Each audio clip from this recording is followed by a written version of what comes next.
Bonsoir à tous, j'espère que vous allez bien. Alors ça faisait longtemps qu'on n'avait pas parlé de pierre en lithothérapie. Ce soir, nous allons parler du jaspe rouge. Il fait partie du groupe de quartz microcristallin. Sa composition est le dioxyde de silicium SiO2. Sa dureté est entre 6,5 et 7, ce qui en fait une pierre très dure.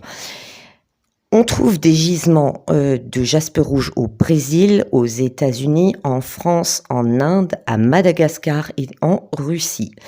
Sa couleur varie du rouge brique plus ou moins intense.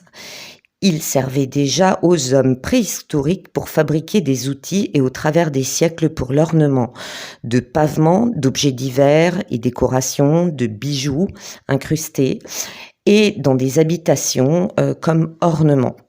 En Égypte, il était lié au culte d'Isis et à la fécondité. En Grèce, il était lié à Gaïa, la déesse primordiale de la terre, ou en offrande à la déesse de la lune Callisto. En Rome antique, le jaspe était lié à la déesse Bonadea, déesse de la fertilité et de la chasteté. Dans les légendes nordiques, il était dit que le pommeau de l'épée de Siegfried était orné d'un jaspe rouge, symbole de courage. Le jaspe est stimulant, il apporte stabilité et force, il consolide le lien entre le corps et l'esprit. Lié aux énergies telluriques, il permet l'ancrage, donc on le place au niveau du chakra racine. Spirituellement, il est lié à l'élément eau, il renforce l'aura et donne du courage, de la confiance en soi et permet d'affronter les difficultés. En feng shui, il apporte réussite et abondance. Il régule l'hyperémotivité et il combat les émotions négatives en général. Sur le plan physique, il est symbole du principe féminin lunaire. Il aide durant la grossesse à avoir une bonne grossesse stable.